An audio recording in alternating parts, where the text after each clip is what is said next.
Boa noite, irmãos. Boa noite, irmão. Vi uma ligação perdida agora aqui, do Victor. Os irmãos estavam preocupados se eu estava perdido. Realmente eu estava perdido. Estava perdido com o meu esboço. Quase eu excluí ele.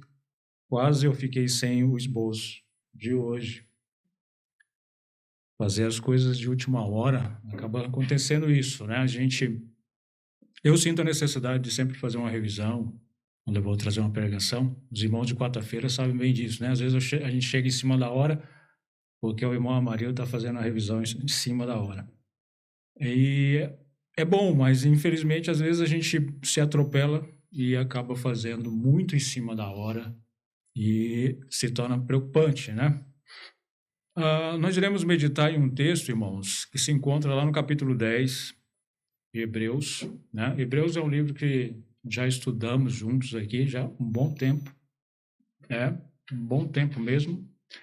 Confesso para os irmãos que muita coisa dessa carta aqui eu não lembro. Inclusive esse texto que nós iremos meditar hoje, eu não lembro exatamente como foi o que nós meditamos na época, né? Como nós abordamos esse texto na época. Porém, quando eu estava lendo esse texto, me veio à mente, será que eu preguei nele já, fora o estudo? Né? Eu fiquei na dúvida, eu até... como que fala? Eu até convoquei os universitários, né? Fui até a minha esposa, falei, será que eu preguei nesse texto aqui? Ela também não lembrou. Ela não lembrou. Eu confesso que eu dei uma pesquisada, procurei algum esboço, alguma coisa que desse luz a isso, mas não achei. Então falei, bom, se eu não preguei, então acho que dá para pregar, né? Mas o porquê disso, né? Eu acredito que é porque eu li esse texto várias vezes. Inclusive, a última vez que eu trouxe uma mensagem no domingo, a gente meditou em Salmos. Isso porque eu estava querendo trazer esse texto, mas aí, de última hora, a gente acabou mudando e trouxe os Salmos. E os irmãos estão vendo o quanto eu estou preparado, né? Porque eu estava até agora me preparando ali para nós trazermos essa meditação, né? Eu espero em Deus que seja uma boa meditação e que sirva para nossa edificação, que Deus possa nos abençoar nessa noite. Nossa meditação, irmãos, nesse capítulo, ele será do versículo 26 até o versículo 31. Versículo 26 a 31 de Hebreus, capítulo 10. Gostaria de fazer a leitura com os irmãos, logo após estaremos meditando. Hebreus 10, versículos 26 a 31, diz assim a palavra do Senhor. Porque se pecarmos voluntariamente, depois de termos recebido o conhecimento da verdade, já não resta mais sacrifício pelos pecados, mas uma certa expectação horrível de juízo e ardor de fogo, que há de devorar os adversários. Quebrantando alguém a lei de Moisés, morre sem misericórdia, só pela palavra de 2 ou 3 testemunhas. De quanto maior castigo, cuidais vós, será julgado merecedor aquele que pisar o Filho de Deus, e tiver por profano o sangue da aliança com que foi santificado, e fizer agravo ao Espírito da graça? Porque bem conhecemos aquele que disse, minha é a vingança, eu darei a recompensa, diz o Senhor. E outra vez o Senhor julgará o seu povo. Horrenda coisa é cair nas mãos do Deus vivo. Esse versículo final aqui, ele chama bem a atenção, né? Difícil nós passarmos por ele e ele não nos chamar a atenção. É um assunto, irmãos, difícil, né? Falar sobre o juízo de Deus não é algo, vamos dizer assim, agradável, né, de se falar. Não é algo fácil. Inclusive, infelizmente, muitos até deixam de falar sobre o juízo de Deus. O momento onde Deus julgará tudo e todos. Isso, irmãos, por mais que seja um assunto difícil, ele não pode ser deixado de lado, porque as Escrituras falam sobre ele constantemente. Ela nos exorta sobre esse grande dia e que ele vai acontecer. E que todos nós devemos estar preparados para quando esse dia acontecer. Tem uma pregação, a qual eu já ouvi falar muito sobre ela, mas infelizmente até agora nunca a ouvi nem li, que é Pecadores nas mãos de um Deus irado. Dizem que é uma grande pregação de um pregador de uma época bem antiga, se eu não me engano, Jonathan Edwards. Obrigado, irmão. Ouvi bastante sobre essa pregação, mas confesso que eu não li. A única coisa que eu vi, que eu percebi, é que essa pregação não é baseada nesse texto, baseada em Deuteronômios. Mas com certeza ele poderia usar esse texto também. Poderia usar esse texto porque o texto Hebreus ali, a carta aos Hebreus, ela fala, na sua maioria, ela faz referência ao Velho Testamento. Aquilo que foi dito de Jesus, da nova aliança, né? De tudo sobre Jesus, ele relata aqui, mostrando Cristo na sua superioridade em relação ao Velho Testamento. Então, esse assunto do juízo de Deus, ele deve ser pregado, deve ser meditado, deve ser falado. Esse texto ele é difícil não somente pelo seu assunto, mas ele é um pouco difícil pela sua interpretação também. Por quê? Porque há várias interpretações em relação a que tipo de pessoa o autor está se relacionando aqui, está se referindo, né? Que tipo de pessoa o autor aos Hebreus está se referindo aqui quando ele fala que essas pessoas que apostatam da fé, que só lhe resta o juízo, que tipo de pessoas eram essas, né? Eles eram crentes verdadeiros? Uma possibilidade, uma hipótese, um argumento sobre isso, o qual eu não concordo. Alguns dizem que essas pessoas que o autor se refere, eles eram crentes verdadeiros, porém que perderam a salvação. Por isso, né, por apostatarem da fé, perderam a salvação e vão sofrer o juízo eterno. A condenação eterna, o juízo de Deus, a condenação eterna, corrigindo. Isso nós não podemos concordar, porque se alguém crer que se perde a salvação, essa pessoa, defendendo esse pensamento, ele deveria ir contra, não a um único texto, mas a vários textos que se encontram nas Escrituras, que defende que a salvação ela não é condicionada ou dependente ao homem. Ela está totalmente condicionada e dependente a Cristo, à obra de Cristo, a Deus, ao plano eterno de Deus, não ao homem. Então, não se pode defender tal possibilidade de que era um crente aqui, o qual o autor estava se referindo, e que esse crente negou a fé e agora ele iria ser condenado. Até o próprio texto defende de que não há essa possibilidade, porque uma vez que uma vez que já foi oferecido um único sacrifício pelos pecados, não há mais sacrifício por pecado. Como ele fala no versículo 12, né? Porque já foi oferecido um único sacrifício uma única vez, mas este, havendo oferecido para sempre o único sacrifício pelos pecados, está assentado à destra de Deus. Ele está fazendo referência a Jesus Cristo, ao único sacrifício perfeito de Jesus Cristo, que fez uma única vez para a remissão dos pecados. Então, esta é a forma pela qual Deus determinou que o homem se achegaria a ele. Se alguém negar essa expiação por parte de Deus, esse sacrifício de Deus pelos nossos pecados, o que ele pode esperar é o juízo de Deus. Isso é o que o autor está dizendo. Alguns dizem que é crentes que perderam a salvação. Outros dizem que seria, baseado nesse texto e em outros textos, seria pessoas crentes que cometeram pecados depois de serem batizados. Né? Ou seja, eles classificavam pecados, né? São pessoas que classificam pecados grandes.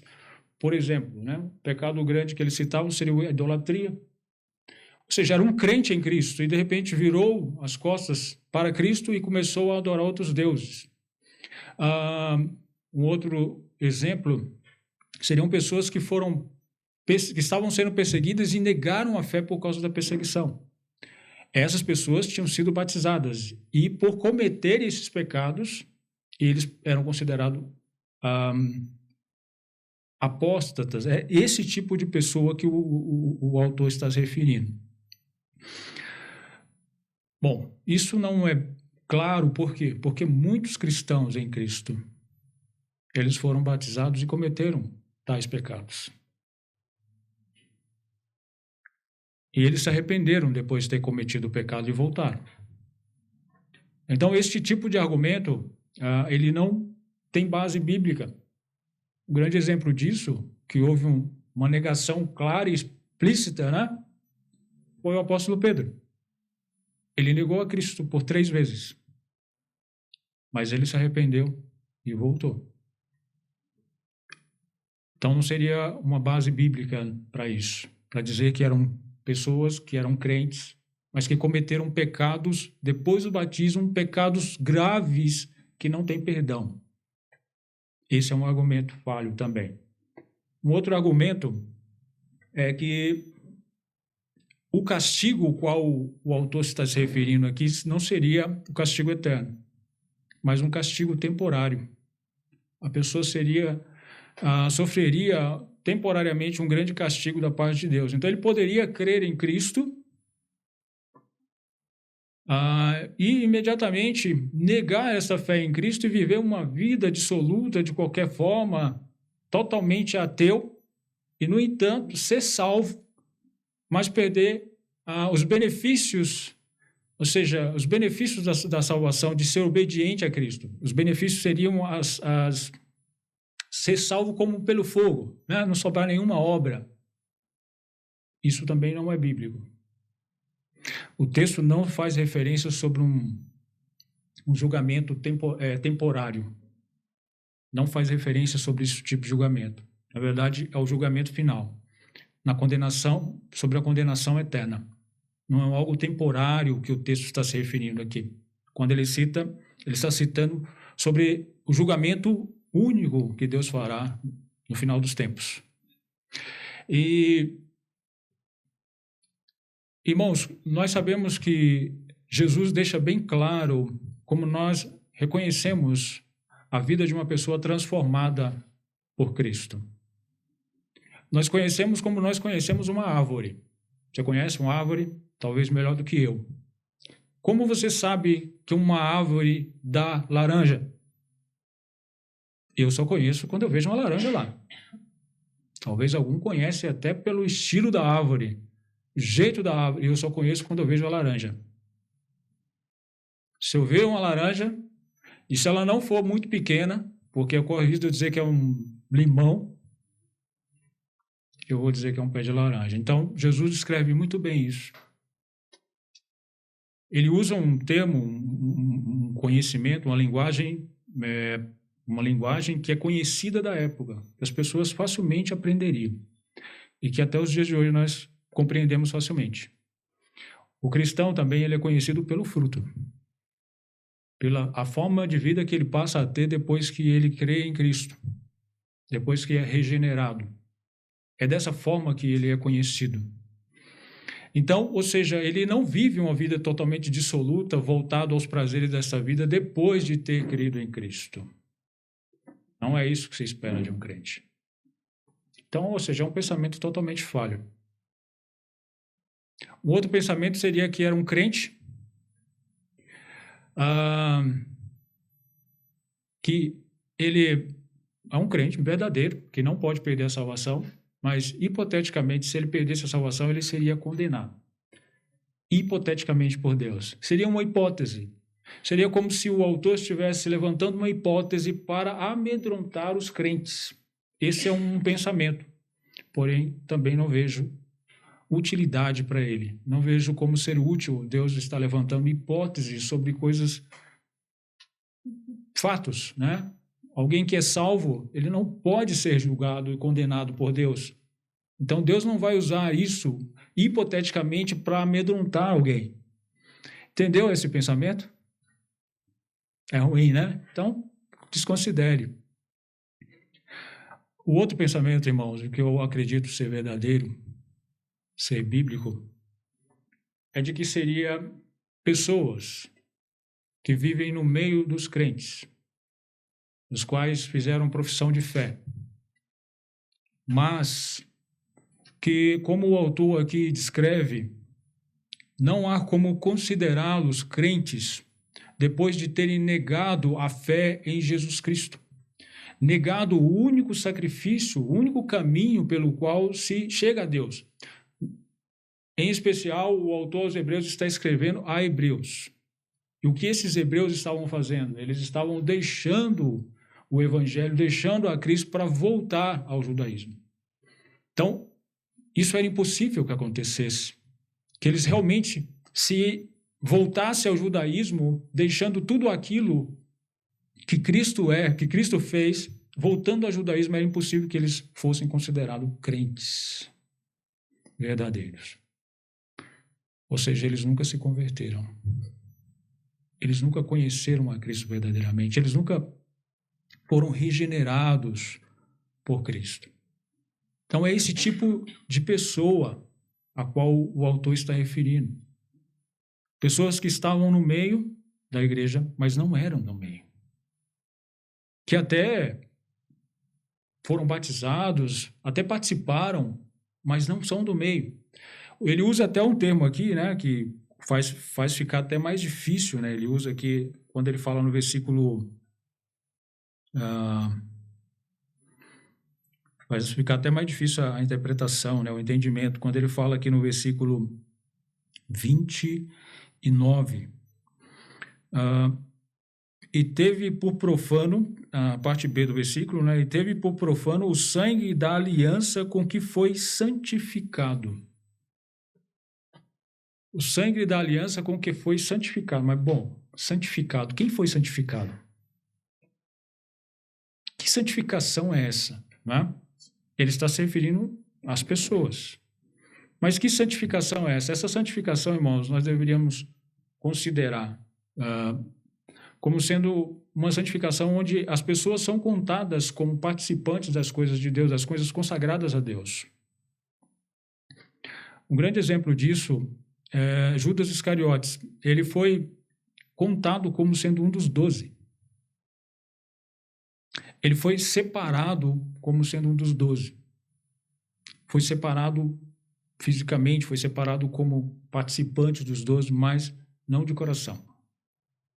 O coração dele não pertencia a Jesus Cristo, o coração dele não pertencia a Deus, o coração dele era do inimigo. Ele não fazia parte do povo de Deus. Mesmo sendo contado, mesmo tendo todos os privilégios que os 12 tiveram, ele não era dos 12. Lembra quando nós estudamos o Evangelho de João? Quando Jesus falou que um deles trairia, eles apontaram para Judas. Foi isso que aconteceu? Senhor, com certeza vai ser Judas. Não. Eles não sabiam quem ia fazer isso. Por quê? Porque Jesus tratava todos eles iguais. Não havia diferença. Jesus não fazia distinção entre Judas e os outros. Jesus tratava todos iguais.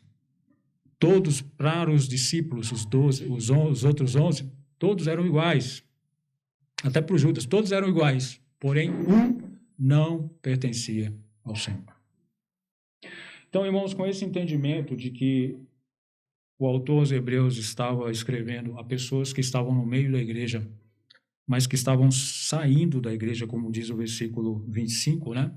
Saindo da igreja, saindo da congregação e voltando ao judaísmo, essas pessoas nunca poderiam ser consideradas como regenerados por Cristo. Tá? Então, escrevendo a essas pessoas, ele fala assim no versículo 26, porque se pecarmos voluntariamente, Depois de termos recebido o conhecimento da verdade, já não resta mais sacrifício pelo pecado. Se pecarmos voluntariamente, o que ele está se referindo? Se pecarmos voluntariamente. O que seria pecar voluntariamente? Seria qualquer pecado? Seria cometer qualquer pecado? Bom, se for assim, ninguém entra no céu. Porque, irmãos, qualquer pessoa que se converteu e viveu, nós sabemos, infelizmente, por experiência própria, que continuamos cometendo pecado. Um grande exemplo disso que nós podemos dizer é o apóstolo Paulo. Ele foi um homem o qual podemos imitar, devemos imitar. Mas ele mesmo disse, o bem que eu quero, isso eu não faço, mas o mal que eu não quero, isso eu faço. O apóstolo Paulo deixa bem claro que ele também cometia pecados, assim como qualquer outro. Então, que tipo de pecado esse autor está se referindo? Você pecar voluntariamente. Porque se pecarmos voluntariamente, irmãos, esse pecado, esse pecado de pecar voluntariamente, nossa, que redundância. Frisar bem a questão do pecado, o quão maligno ele é, né? Ele faz uma referência, uma boa referência disso, seria pecados de desafio. Pecados onde você desafia. Sabe um exemplo disso? Quando eu estava lendo o texto lá em Números, capítulo 15, versículo 30, lá descreve esse tipo de pecado e que era condenável, pecado de desafio, eu lembrei de uma criança, lembrei das minhas crianças. Talvez você se lembre das suas, ou talvez você se lembre quando você era criança. Geralmente nós pais falamos com os nossos filhos quando são crianças, né, e as quais muitas das vezes erroneamente julgamos ser inocentes, mas é nessas crianças inocentes que nós vemos o quão pecadores nós somos, às vezes. É que quando crescemos nós escondemos bem o pecado, né? Como não somos criança, não, nós somos bem transparentes. Mas você já percebeu, por exemplo, né? O pai chega para o filho e fala assim, olha, não põe o dedo na tomada, você vai levar choque.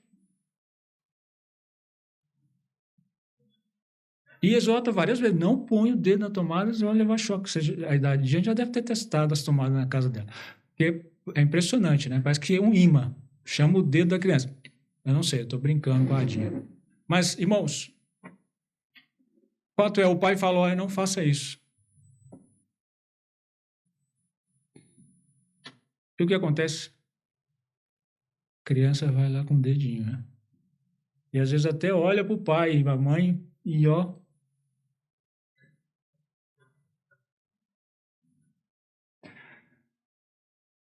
Irmãos, aquela criança deve ser corrigida. Por quê? Não somente por causa do perigo, do choque, do mal que aquilo vai fazer para ela, mas porque ela está desafiando a autoridade de seus pais. Ela está desafiando a ordem que os pais deu para ela. Ela está colocando em descrédito tudo aquilo que os pais estão falando. A ordem que o pai deu, o pai ou a mãe está dando para ela, ela simplesmente, olha, não importa, não quero saber o que você está falando. Isso é um pecado quando pecamos voluntariamente. Quando você peca por desafio, você desafia a Deus. Lá, Números, capítulo... Vamos abrir lá. Deixa eu ver se eu tenho anotado aqui.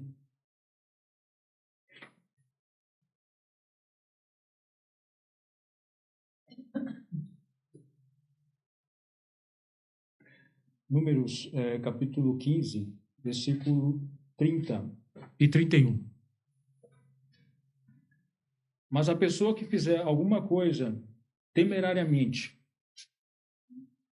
quer seja dos naturais, quer seja dos estrangeiros, injuria ao Senhor, tal pessoa será extirpada do meio do seu povo. Pois desprezou a palavra do Senhor e anulou o seu mandamento. Totalmente será extirpada aquela pessoa. A sua iniquidade será sobre ela. Então, irmãos, a pessoa que comete tal pecado, ela simplesmente está desafiando ao Senhor e colocando em descrédito tudo o que o Senhor disse.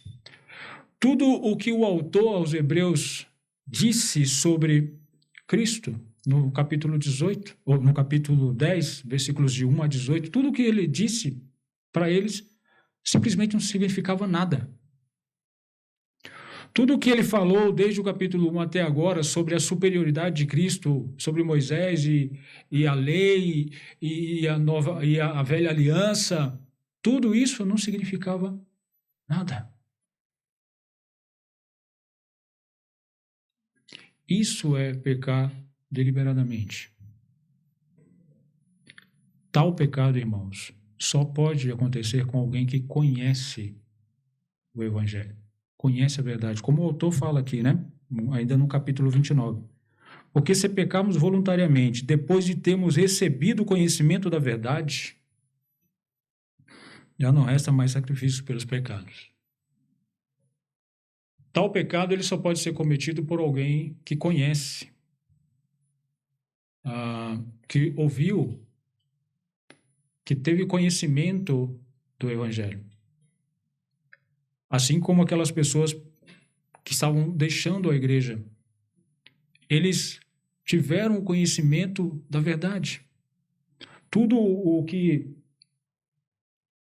foi pregado a eles sobre o que Jesus Cristo fez, todas essas coisas eles estavam abrindo mão. Eles estavam considerando como inúteis. Mesmo que o autor aos Hebreus estava dizendo para eles que a antiga aliança, ela se tornou velha. Ela não era eficiente, porque se ela fosse, continuaria, não seria substituída por uma nova. Mesmo mostrando a inferioridade da lei de Moisés em referência a Cristo, eles estavam deixando de lado tudo o que eles ouviram, tudo o que foi dito a eles sobre o sacrifício de Cristo, sobre a obra de Cristo, sobre a pessoa de Cristo. E nada disso eles estavam levando em consideração. Mesmo assim, alguns estavam abandonando a igreja, como nós já falamos, né, no versículo 25, não deixando a nossa congregação como é costume de alguns, antes admoestando uns aos outros, e tanto mais quando vedes que se vai aproximando aquele dia. Então, irmãos, a uma pessoa assim não há mais sacrifício pelos pecados. Ele morrerá com os seus pecados. A única expectativa que uma pessoa dessa pode ter é do horrível juízo e a dor de fogo que há de devorar os adversários. A pessoa que nega a obra de Jesus Cristo, a salvação que vem de Deus através de Jesus Cristo, quando ele vira as costas para isso, ele não encontrará nenhuma outra salvação. Nenhuma outra coisa. A única coisa que ele vai encontrar é o juízo de Deus. Essa é a única coisa que ele pode esperar. Nesse versículo nós iremos falar um pouco mais quando estivermos falando do versículo 30, porque ele fala aqui e fala no versículo 30 e 31 sobre esse juízo de Deus. Aqui, quando ele descreve, ele está descrevendo do direito que Deus tem de exercer o juízo sobre essas pessoas. Essas pessoas que o encontrará como inimigo. Quando o autor coloca aqui horrenda coisa é cair nas mãos do Deus vivo, irmãos. É porque você já imaginou você ter um inimigo como ele? Eu não sei se vocês já tiveram inimigos, na minha infância eu tive vários inimigos. Pessoas querendo fazer o mal para mim. E eu também quero fazer o mal para eles. Mas, enfim, fruto de uma vida sem Deus. Irmãos, o inimigo, o qual está à sua altura,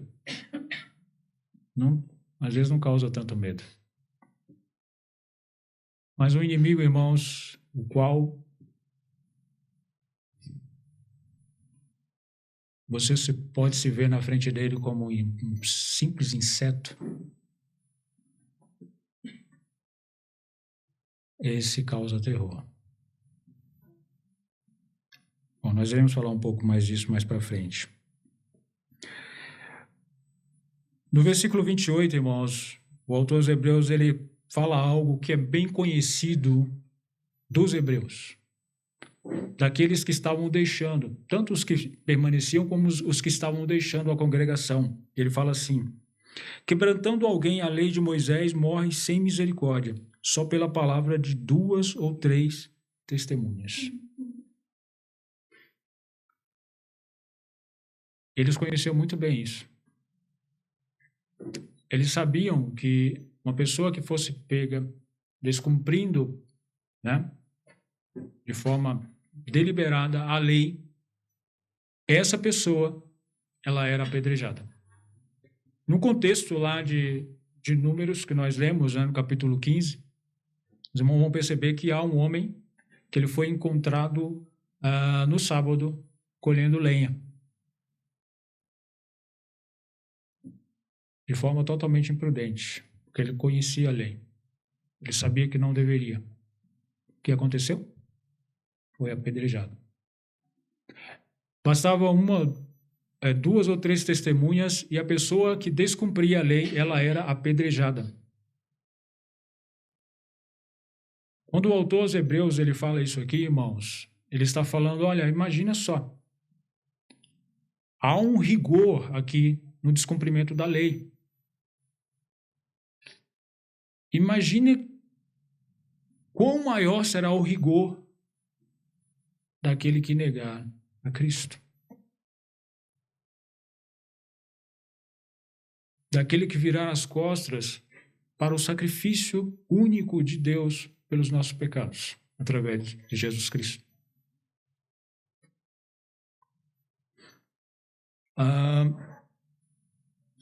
Como ele fala no versículo, no início do versículo 29, de quanto maior castigo cuidais vós, serás julgado merecedor. Irmãos,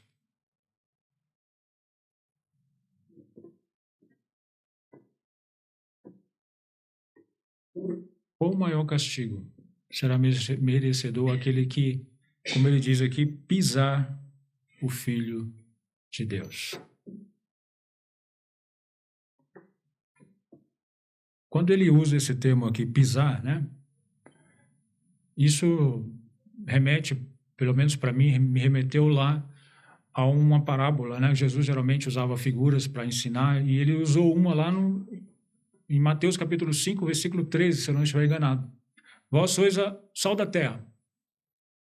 Se o sal for insípido, para nada mais serve, senão ser lançado fora e ser pisado pelos homens. Que significa que esse sal se tornou inútil. Inútil.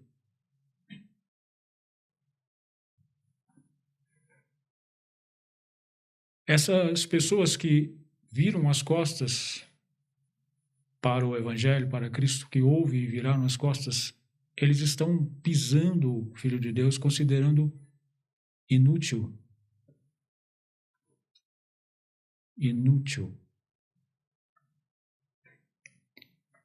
E quando o autor relata aqui pisando o Filho de Deus, eles estão considerando inútil aquele que é Deus. Porque como ele mesmo descreve no capítulo 1, né, de Hebreus, foi através de Jesus, que Deus falou a nós. Esse Jesus que é o resplendor da sua glória, a expressa imagem da sua pessoa, é o que sustenta todas as coisas pela palavra do seu poder, que fez todas as coisas. Como eu vou ler os versículos, tá? Capítulo 1, versículos 1 a 3. Havendo Deus antigamente falado muitas vezes e de muitas maneiras aos pais, pelos profetas, a nós falou-nos nesses últimos dias pelo Filho, a quem constituiu o herdeiro de tudo, por quem fez também o mundo, o qual, sendo o resplendor da sua glória e a expressa imagem da sua pessoa, e sustentando todas as coisas pela palavra do seu poder, havendo feito por si mesmo a purificação dos nossos pecados, assentou-se à destra da majestade nas alturas. Irmãos, essas pessoas elas estavam considerando insignificante como um inseto o Filho de Deus. Quando a pessoa que ouve o Evangelho, que até mesmo faz parte do meio do povo de Deus, que é batizado, faz parte da igreja e vira as costas, é isso que o autor está dizendo que essa pessoa fez. Está considerando a pessoa de Jesus Cristo, o Filho de Deus, como um inseto, um insignificante, um inútil.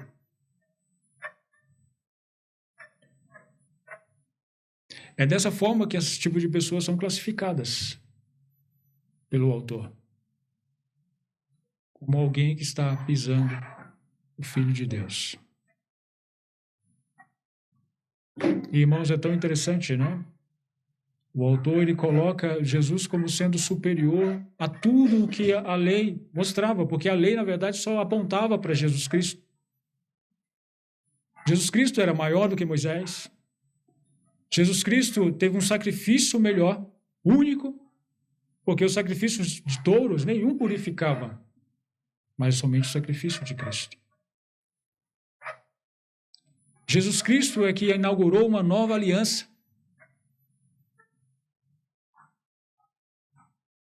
Mas a esse mesmo Jesus Cristo, essas pessoas estavam virando as costas. A esse mesmo evangelho, eles estavam considerando como inútil.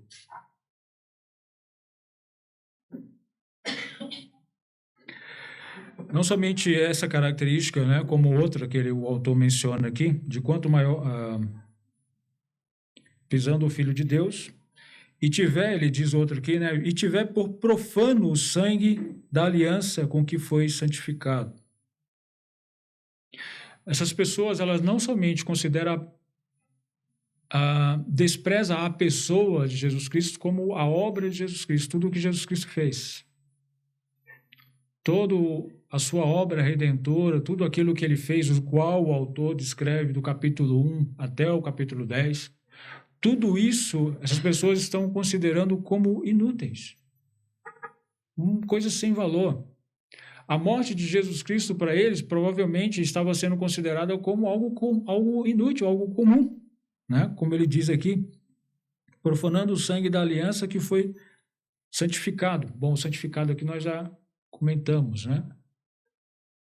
Mas esse sangue da aliança, sangue derramado por Jesus Cristo, eles estavam considerando como algo comum.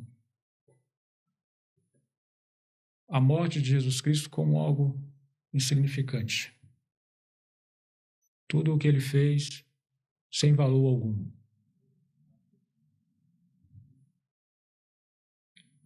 Eram essas as características, são essas as características dessas pessoas, irmãos, que viram as costas para Jesus Cristo. Um outro ponto, ele fala aqui no final do versículo, e fizer agravo ao Espírito da graça. O autor, quando se refere a este ponto, dizem, alguns comentários falam que é o único momento que se refere, né, se faz referência dessa forma ao Espírito Santo,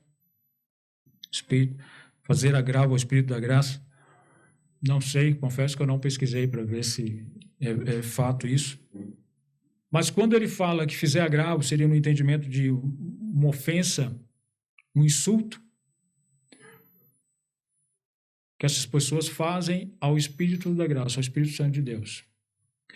É interessante o autor se referir aqui a fazer um insulto, porque ele entende, ele nos mostra que nós devemos entender que o Espírito Santo não é uma força, mas uma pessoa a qual essas pessoas estão insultando.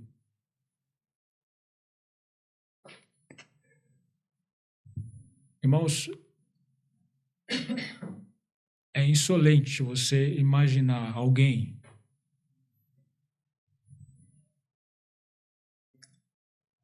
que rejeitou o perdão de Deus, mostrado pelo Espírito Santo, através de Jesus Cristo.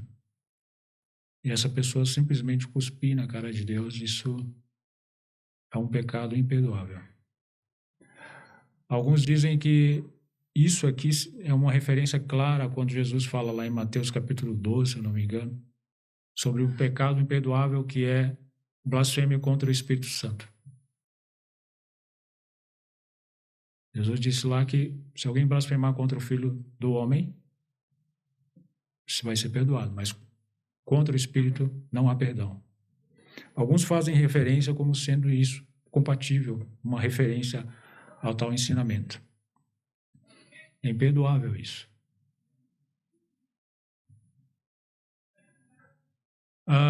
Revolta vocês quando você vê um filme ou um comentário de alguém que ajudou de forma extraordinária, de forma bondosa, uma pessoa necessitada, oferecendo grandes coisas, e essa pessoa que foi ajudada, abençoada, cuspiu na cara do que ajudou?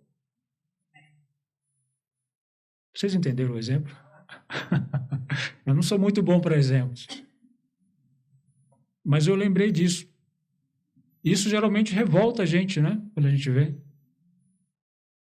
pessoas que tratam aqueles que o ajudou com desdém, com desprezo, cospe na cara e fala assim, olha, você viu o que aquela pessoa ofereceu para mim? Significante, algo ruim, desprezível. É isso que essas pessoas fizeram com Jesus Cristo.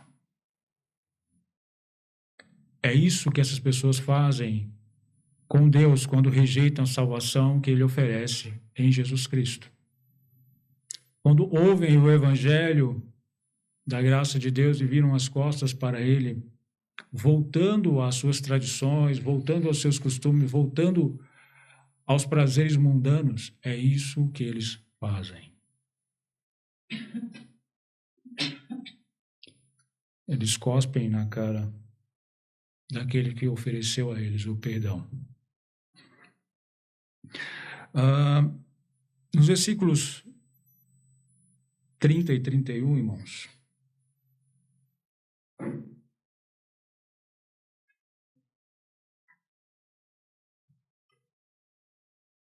diz assim, porque bem conhecemos aquele que disse, minha é a vingança, eu darei a recompensa, diz o Senhor. E outra vez, o Senhor julgará o seu povo.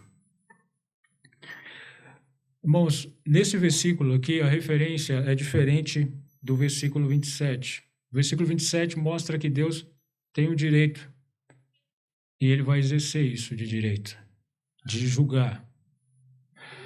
Todos aqueles que rejeitam o Evangelho, que rejeitaram e que rejeitam hoje, que vão rejeitar para frente, todos eles, saibam, serão julgados pelo Senhor.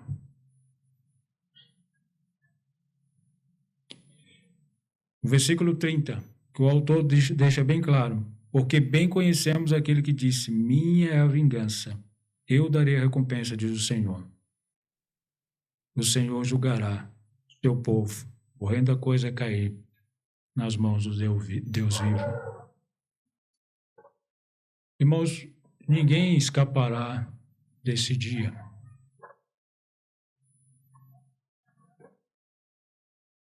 As pessoas podem escapar das pessoas. Da vingança pessoal de alguém pode até escapar. Mas aquele grande dia ninguém escapará. Deus retribuirá. Deus julgará e todos serão julgados e condenados por esse dia. Condenados pelas suas obras nesse dia. por tudo que eles fizeram. Então podemos escapar do que nós aprontamos aqui, escapar das pessoas. Mas saibamos, irmãos, que nós não escaparemos do Senhor. De forma alguma nos livraremos desse dia. Nenhuma pessoa se livrará desse dia, de passar pelos juízos. É claro que aqueles que foram justificados em Cristo passarão pelo tribunal de Cristo para serem julgados segundo o que fez, mas não condenados. Os que serão condenados são aqueles que rejeitaram completamente,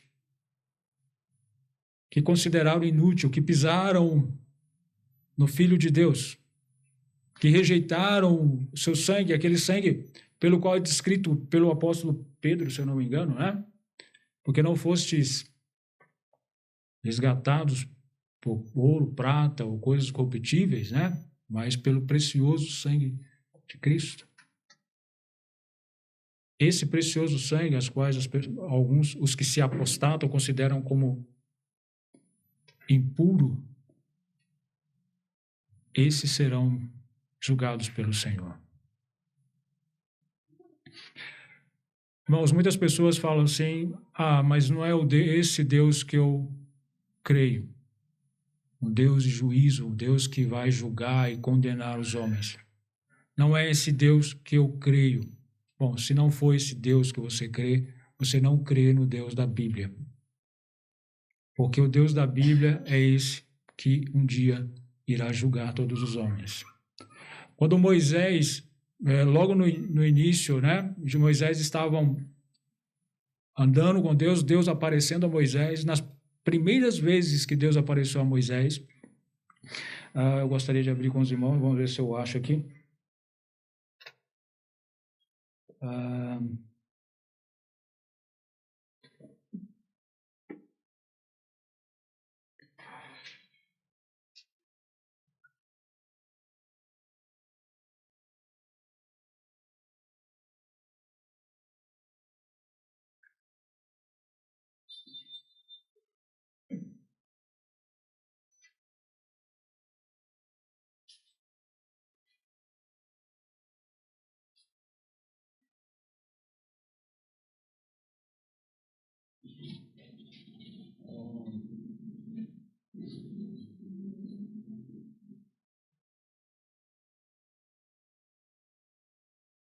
Êxodo 34, desculpe, irmãos, a demora, me perdi no bolso aqui, novamente. Êxodo 34.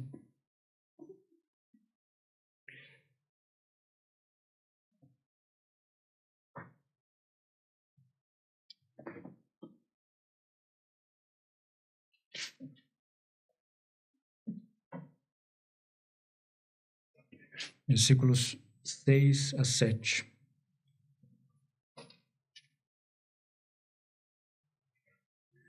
Passando, pois, o Senhor perante ele, clamou: o Senhor Deus, misericordioso e piedoso, tardio em irar-se e grande em beneficência e verdade, que guarda a beneficência em milhares, que perdoa a iniquidade e a transgressão e o pecado, que ao culpado não tem por inocente. Desculpe, na verdade eu queria dar uma pausa aqui. Que perdoa a transgressão e o pecado. Bom, alguns poderiam, né, levantar o braço, nossa, que bom. Alguns param aqui e não continuam lendo o versículo. Mas o mesmo Deus que guarda a beneficência, que perdoa, né, o Deus misericordioso, é o mesmo que continua no versículo, pelo qual Moisés está fazendo referência aqui, louvando. Continuando o versículo, que perdoa a iniquidade, a transgressão e o pecado, que ao culpado não tem por inocente, que visita a iniquidade dos pais sobre os filhos, e sobre os filhos dos filhos, até a terceira e quarta geração. Esse é o Deus da Bíblia. É o Deus pelo qual todo cristão diz crer. Mas, infelizmente, irmãos, há muitas pessoas pelas quais negam esse fato. Tem uma frase de Spurgeon, né? Na verdade, é um comentário que ele faz numa pregação dele. Ele diz que uma igreja foi orientada a aceitar um ministrante, um pregador, um pastor, um ministro, né? Que não acreditava na existência do inferno. Sabe o que essa igreja disse para ele?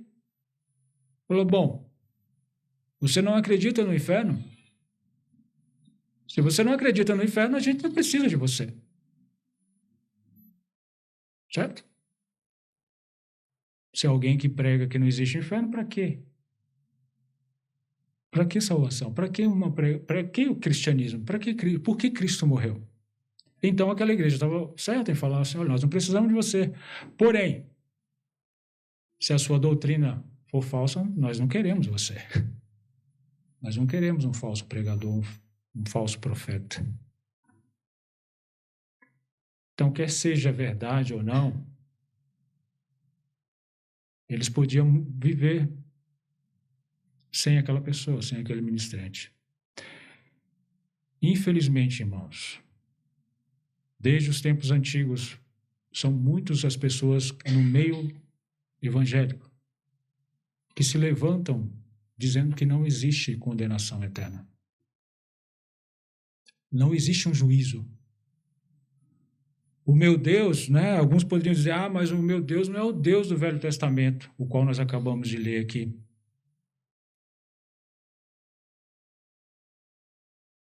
O meu Deus, eu creio em Jesus Cristo, que ama, que é bondoso. Realmente, não se ouve homem mais bom do que Jesus Cristo. Mas também não se ouve um homem que mais falou do sofrimento eterno do que ele. Jesus foi o homem que mais falou do tormento eterno nas Escrituras. Não há como dizer ser cristão e negar isso. Negar que existe o tormento eterno. É totalmente contraditório, irmãos.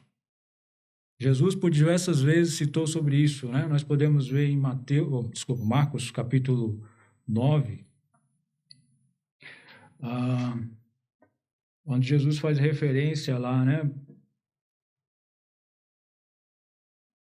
Como o local onde acho que o pastor Paulo gosta de usar muito esse termo. O verme não morre, o fogo não se apaga. Marcos, capítulo 9.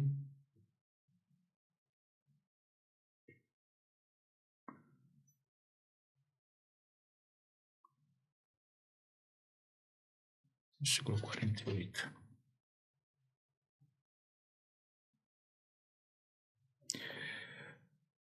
Jesus descreve aquele local como onde o bicho não morre e o fogo nunca se apaga. Essa é a descrição que Jesus faz daquele local. Em Mateus,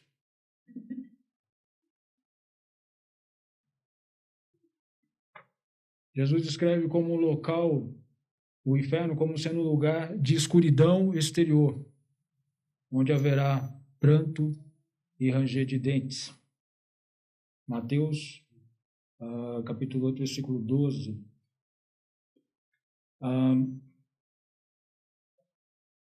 Jesus aqui mesmo em Marcos.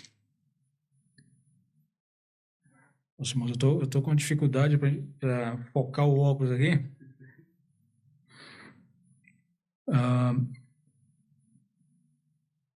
Jesus mesmo faz uma comparação aqui em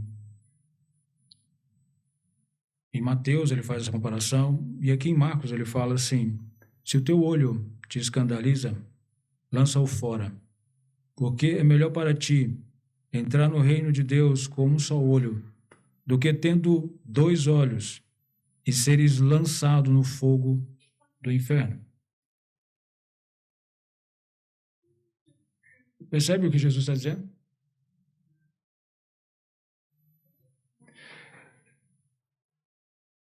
Irmãos, se tem uma coisa que me aflige, são as dificuldades que eu vejo nas pessoas. Quando eu vejo uma pessoa que tem uma certa dificuldade, uma pessoa especial, que falta um membro, isso me aflige, sabe? Chega ao ponto de até passar mal. Eu vou fazer uma confissão para os irmãos aqui, eu chego a passar mal, dependendo da circunstância. Minha esposa conhece muito bem isso. Eu chego a passar mal, que eu me coloco no lugar da pessoa, vejo aquela dificuldade, tudo aquilo. Então, para mim, talvez para você não seja, mas para mim é uma situação ruim, horrível. E sabe o que Jesus está dizendo sobre a situação? Fala assim, é melhor você arrancar um olho seu e viver a eternidade com um só olho, do que você com seu corpo todo saudável, bonitinho, belezinha. Opa! Ser lançado no fogo do inferno.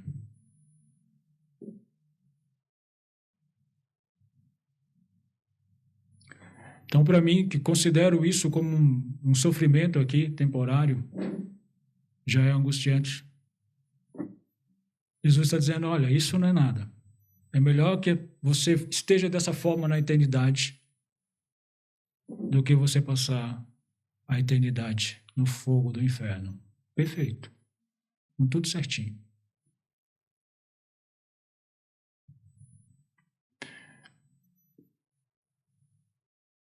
Alguns falam, né? Será que ela vai ter fogo? Jesus fala que é escuridão.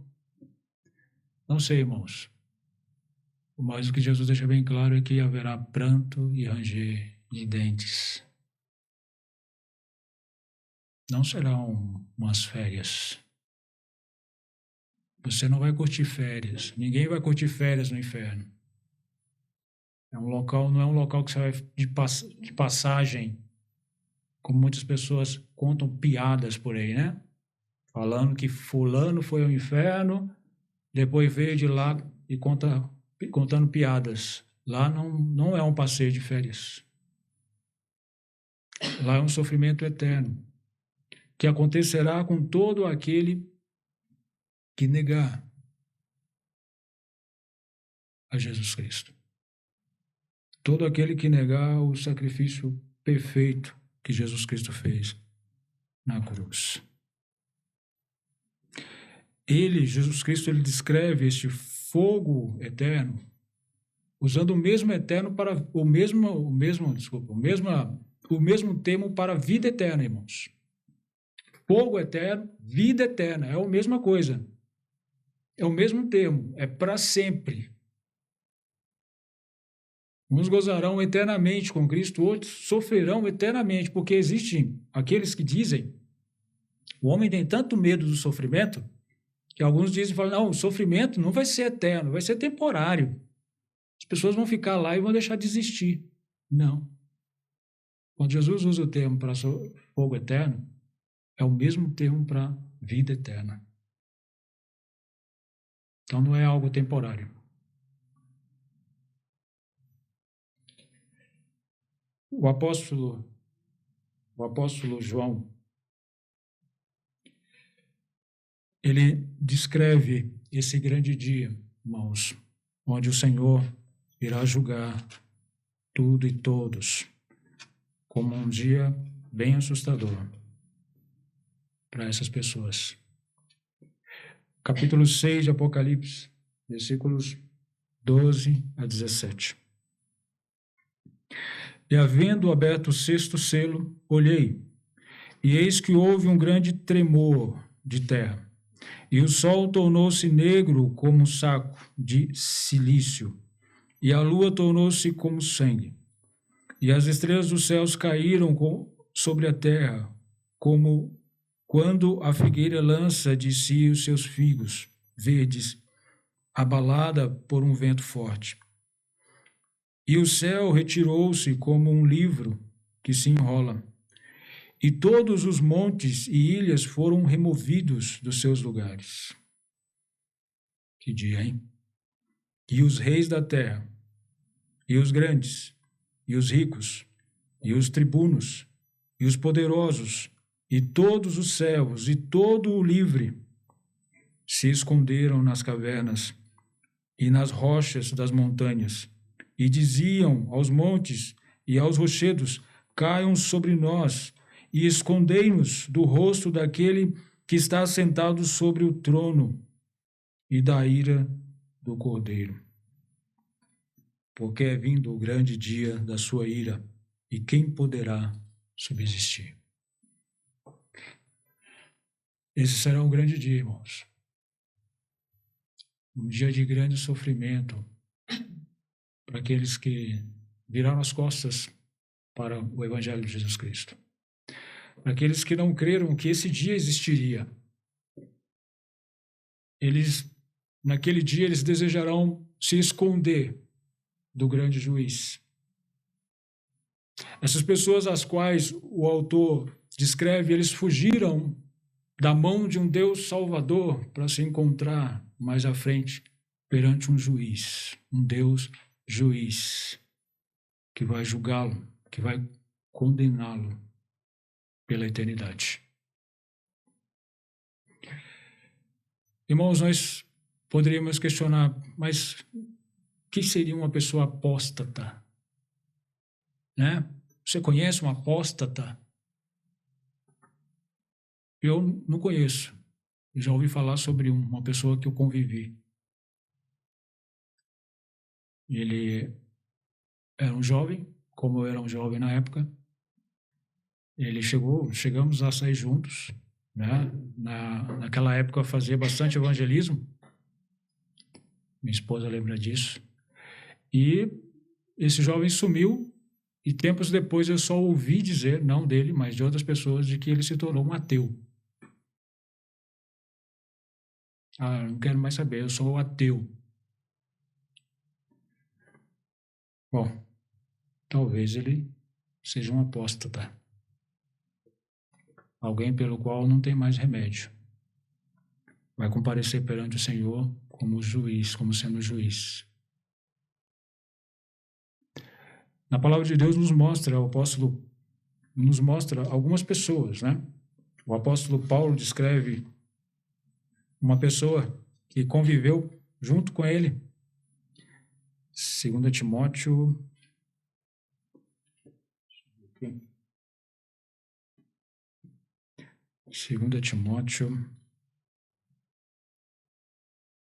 Capítulo 4, versículo 10. Porque Demas me desamparou amando o presente século. Irmãos, você imagina uma pessoa andar com o apóstolo Paulo? Essa pessoa, com certeza, ela vai saber tudo o que ela precisa para se arrepender, para crer em Cristo, através daquele homem. Porque é difícil nós imaginarmos um apóstolo Paulo que não prega o evangelho para toda pessoa que esteja ao seu lado. Então, esse Demas, irmãos, ele com certeza ouviu falar de Cristo muito, através do apóstolo Paulo. Não somente isso, mas aquele homem conviveu com eles ali. Ele fez parte, né, no ministério do apóstolo. Esteve junto com eles, se apresentando como um cristão, como um servo de Jesus Cristo. Mas, no entanto, mesmo sendo o apóstolo Paulo pregando para ele,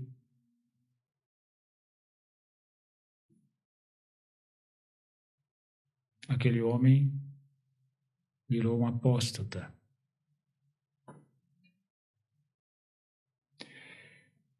O exemplo clássico, né? Nós já até citamos, Judas Iscariotes. Irmãos, o Demas, né? É Demas, né? Acabei de ler o nome do rapaz e já esqueci. Já estou na dúvida. Ele andou com Paulo. Agora você imagina alguém que andou com o próprio Senhor Jesus Cristo. Judas Iscariotes foi essa pessoa. Ele ouviu os ensinamentos do próprio Senhor. Como eu disse, irmãos, Judas Iscariotes não foi tratado de forma indiferente. Ele não foi tratado diferente dos outros. Igual. Viu as mesmas coisas. Ouviu as mesmas coisas. Participou das mesmas coisas. No entanto, esse Judas, ele beijou a Jesus Cristo como símbolo de traição. Beijo, traiu a Jesus Cristo e o vendeu por 30 moedas de prata.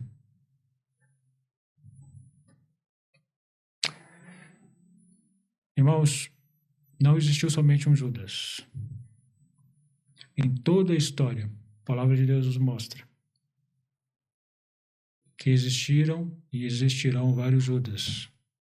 Várias pessoas que se levantarão no meio da igreja, farão sua profissão de fé, darão um beijo em Jesus Cristo e, se possível, logo depois o venderão. Virarão as costas para ele,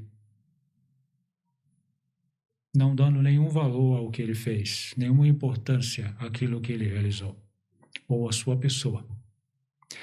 É esse tipo de pessoa que o autor aos Hebreus está escrevendo. E ele escreveu, não foram para pessoas somente daquela época.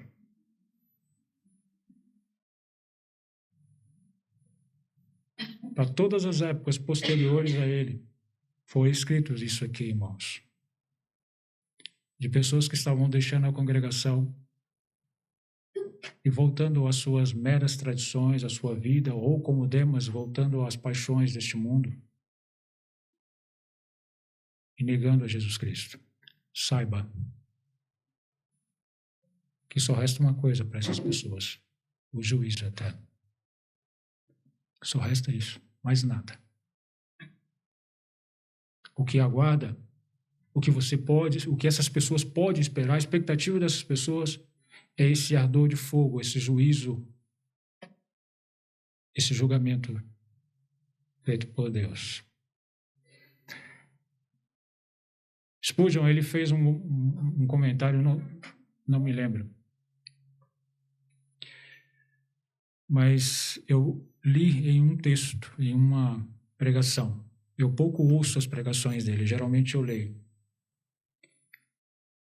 Talvez tenha sido em Hebreus, tá? Eu sou muito ruim de memória. Mas o comentário dele era que quando nós consideramos pouco o juízo eterno, nós consideramos pouco o sacrifício de Jesus Cristo. Quando nós consideramos pouco o sofrimento que as almas passarão eternamente, nós consideramos pouco aquilo que o sangue de Jesus Cristo representa para nós. Então, irmãos, essa mensagem ela serve de exortação para nós.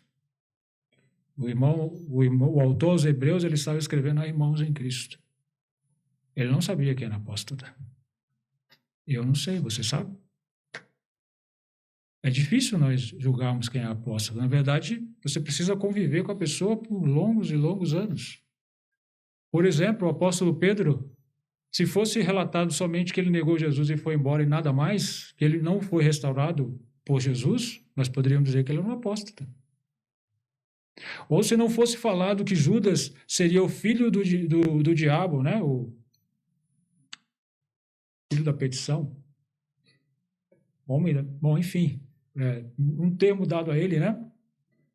Ou, desculpe, não fosse relatado que ele tinha traído Jesus e vendido Jesus por 30 moedas, mas que ele era somente um dos 12, nós não diríamos que ele era um apóstata. Então, para nós conhecermos um apóstolo, é preciso nós convivermos com ele durante muito tempo. Então, é difícil nós sabermos, né? Às vezes nós não iremos presenciar. Eu espero não presenciar. Eu não quero conhecer nenhum apóstata. Não tenho vontade de conhecer ninguém que esteja virando as costas para Cristo. Mas essas pessoas existem e existirão, irmãos. E no final dos tempos, como o apóstolo Paulo diz em Tessalonicenses, muitos apostatarão. Muitos. Haverá um número muito grande de pessoas apostatando da fé, saindo do meio por causa da perseguição, por causa do sofrimento. Porque aquele que não é regenerado verdadeiramente, ele não consegue suportar a perseguição por causa de Cristo. Que não seja o caso de nenhum de nós. Que, na verdade, nos alegremos em saber tudo o que Cristo fez por nós e possamos nos dispor a servi-lo em gratidão, sabendo do que ele nos livrou. Reconhecendo que nós não passaremos mais por aquilo que estava destinado a nós. Jesus, quando fala sobre o rico e Lázaro, eles falam que o rico estava no inferno, em grande tormento nas chamas. Não é um lugar, irmãos, o qual alguém gostaria de viver a eternidade. E por isso nós devemos ser muito gratos ao Senhor por nos tirar deste local. Por nos tirar desse local, não, por nos tirar do caminho que nos levava por este local. Que Deus abençoe a sua palavra. Muito obrigado pela atenção dos irmãos. Que assim como o Spurgeon mencionou, né? Sempre que nós atentarmos para o julgamento de Deus, para o sofrimento eterno, para a condenação eterna, nós consideremos melhor aquilo que Cristo fez para nos livrar de tudo isso, da condenação eterna, do juízo eterno do inferno. Possamos considerar, possamos agradecer ao Senhor. Muito obrigado. Passo a palavra, irmão.